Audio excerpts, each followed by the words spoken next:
Hi everyone, this is Professor Melanie Baru. I am so happy that you are here with me on our first little mini lecturette for sociology, Introduction to Sociology, Sociology 101. Now, many of you might not even know what sociology is. You might have been told you need a specific elective under this category, and someone may have recommended sociology to you, or you might have maybe read the description a little bit and you're like, you know what, maybe I'll choose this one. And you might have no idea what it entails. And then some of you might know exactly what to expect. And then there's probably going to be a whole bunch of people in between. And that's all okay. All of it is okay. And so this first lecture, little lecturette, is really to clear up what is sociology, what are the levels of analysis, and what is the sociological imagination.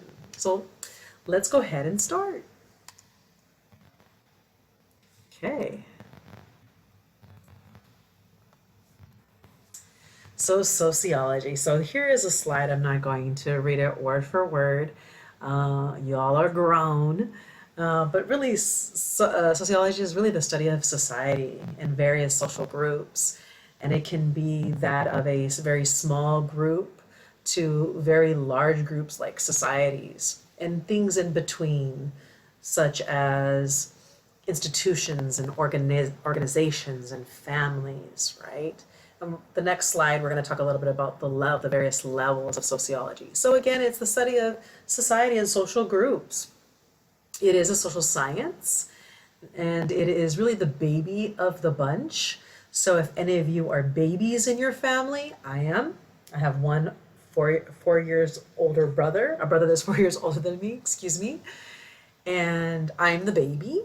And so if you're familiar what that entails, oftentimes the babies are not necessarily always seen as, I don't know, what's the word?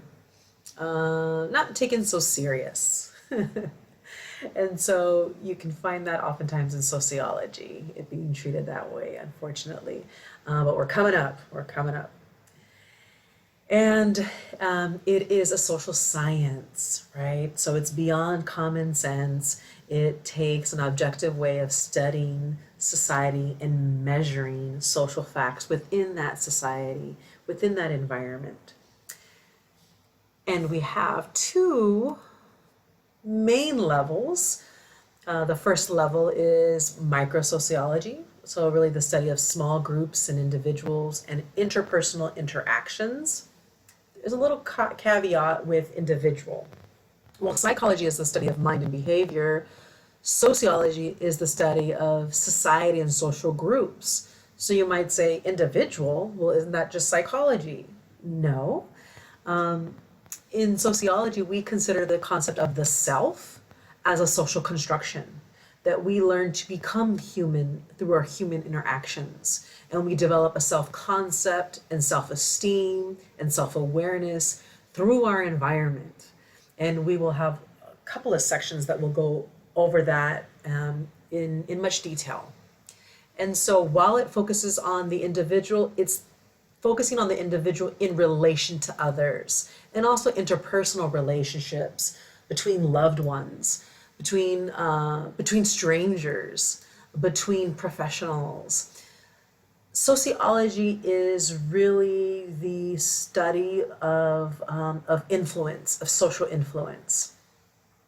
There's also the macro sociology, which examines the large patterns of behavior, those trends among large groups of society in society. You're looking at organizations, institutions, entire nations, right? Those are large patterns of behavior. And we need both of them. We need both the micro and the macro. The sociological imagination. So you will hear this concept throughout this class, and if you take any other sociology courses, it will follow you. And the reason why this concept will follow you, so it's best to learn it today, now, is because that's the way that our mind is trained on how to think like a sociologist. And so since you all are sociologists in this class, you will learn to think like a sociologist, right? And so it allows you to see your social location and social position in the context of a larger society. It also allows you to see the broader society as an outsider. So I'll give you an example. Years ago, and I think they still might have this, but years ago there was this book that oftentimes I think it was called Where's Waldo? And little Waldo wore a little beanie. It didn't matter what type of season it was. He always wore a beanie. He had, I think it was a blue beanie. Oh no, I think it was a red beanie. I think it was a red beanie. And he had a red and white long sleeve sweater and cute little blue pants, no matter what season it was, no matter what part of the world he was. And you would see this, in this book, you'd see a page that had a lot going on. It was very busy, very loud pages, and a whole bunch of images. And it was up to you to find Waldo, right? Where's Waldo? And so, and it was trying to train your mind to be able to find him. And then you'd look all over and I'm like, I can't find him, I can't find him. You're like, oh my gosh, there he is.